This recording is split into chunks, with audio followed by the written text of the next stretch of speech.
Imagination is everything. I can't remember who wrote those 3 words in that order, but it seems he summed up it all. Imagination is everything. Our lives will reflect the way we use our imagination. The child imagines himself walking like the adults he sees above him. As soon as he can walk, he wants to run. As we reach successive plateaus in life, we begin to imagine ourselves reaching the next one. And thus our imaginations lead us on from one idea to another through every day and every year of our lives. But if we're not careful, our imaginations can lead us into mazes of confused complications from which we may find it difficult to extricate ourselves. So it's a good idea, as we use our imagination, to always strive for simplicity, to avoid the complicated. Remember the 3 main departments of living: family, how we spend our days, work and leisure, and income. If we're wise, we'll work toward keeping each as uncomplicated as possible, as interesting and as rewarding as possible, but at the same time simple and straightforward. Are we living the lives we want to live, or are we living stereotyped lives based on phony values? Usually they're a combination of both, a kind of compromise which says surely other people must have some idea of what constitutes the good life. After all, there are so many of them. But when we look closer, we see that they're living shadow lives, as Mumford calls them. In competition, ice skating, you've seen a couple match each other's movements almost perfectly. It's called shadow skating, I believe. They try to match each other's movements so perfectly that each might be the other's shadow.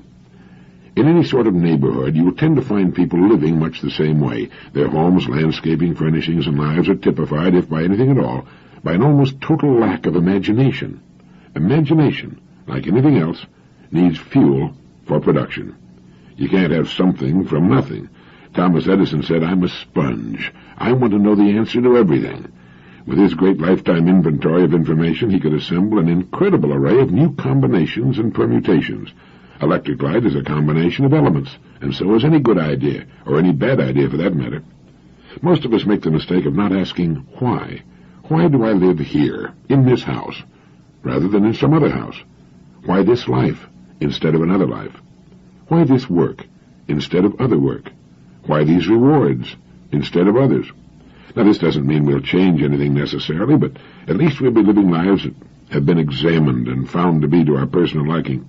We'll know that we're not living the lives we're living simply because they reflect and are pretty much composite copies of the lives we see about us. There should be, to my way of thinking, deep main currents in our lives. Our family lives, our work and our leisure, and our rewards in the form of income. Our family lives should be good and richly satisfying. What is our input here? How are we using our imaginations to bring meaning, charm, and love to our family relationships? It's an ongoing process that should become richer and more meaningful with the passing of time. As we grow older, we should come to love each other more, instead of it being the other way around. Imagination can bring this about, making allowances for unmanageable neuroses or even psychoses that may crop up. I've often thought of producing appointment calendars with weekly reminders that we should think of something interesting to do for those we love, to let them know we don't take them for granted. A dinner out, a weekend trip, flowers, a card, a phone call, a gift, maybe nothing more than a big hug and the words, "I love you very much." The 5 most important words in the language when arranged in that order. Or planning a really interesting vacation 6 or 8 months in advance, instead of waiting until the last minute and finding yourself with nothing very interesting to do. How about your home? Is it what you want? H.L. Mencken once commented that the average home is a house of horrors and doesn't reflect poor taste so much as it reflects no taste at all. People tend to order their steaks medium, and their homes and lives the same way. Medium rhymes with tedium.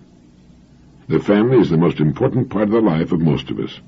What good is accomplishment if there's no one with whom to share it? What good is anything if there's no one with whom to share it? And since the family is first in importance, it represents a fertile field for the imagination, not just for the woman in the family, but for the man, and hopefully the kids as well. Family creative thinking sessions are a lot of fun, and a never-ending source of good ideas. Check every idea for basic simplicity. Avoid complication whenever possible. Next, imagination as it applies to the way we spend our days, our work, and our leisure. Let's take them in order. No matter what it is we want, if it's within the realm of reality, we can get it through imagination applied to our work. Nothing now being done by man is being done the way it can and will be. Everything will be done much better. Not can be, will be, whether it's the result of our applied imagination or not. People who resist change in their work are impediments to progress, yet the first words the new person on the job usually hears are, "Now this is the way it's done around here." A business leader made the comment that if we're doing anything this year the way it was done last year, we're obsolete. Now that's an extreme generalization, but deserves careful attention. In most things it's true. Now, while getting new ideas in business is usually the best way to guarantee unpopularity, it's still the only way to renewal and growth. People resist new ideas from the top to the bottom of an organization, especially if it's an older organization. Championing a new idea is a lonely business. But if you believe it's a good idea, if your research causes you to believe it will be of significant benefit, and the costs and disruption necessary to test the idea are not completely out of line with its ultimate benefits, then fight it through. Do it as diplomatically as you can, make as few enemies as possible, but fight it through if you believe in it. The object of management is not to be loved by the people in the organization. It's to make things happen most profitably for all concerned, particularly the customer. People historically have stood in the way of virtually every good idea, and especially if it isn't theirs. Your good ideas can lead to your dismissal from an organization. But ideas are more important than a job. With good ideas, you have independence. There's always a way to succeed. A friend of mine found he couldn't get his ideas through the board of directors. He resigned, and beginning at about the age of 60, he built a $300 million a year business on his rejected ideas. Walt Disney used to ask 10 people what they thought of a new idea. If they were unanimous in their rejection of it, he would begin working on it immediately. Our world today consists of thousands of things people once thought were impossible. How many good ideas have you followed through to completion in your work during the past year? A business whose very beginning and success were based on innovative imagination will become a model of stodgy convention with a few years of good profits. You know, Arnold Palmer's success as a truly great golfer was based on his ability to never try to play it too safely, too cozy. He was never foolhardy, but he would try the more testing shot when others would have played it safe.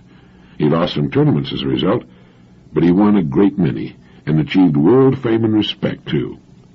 There's much to be said for the conservation of assets, but it should be remembered that they tend to slow you down and put more emphasis on saving what you've got than on building for the future.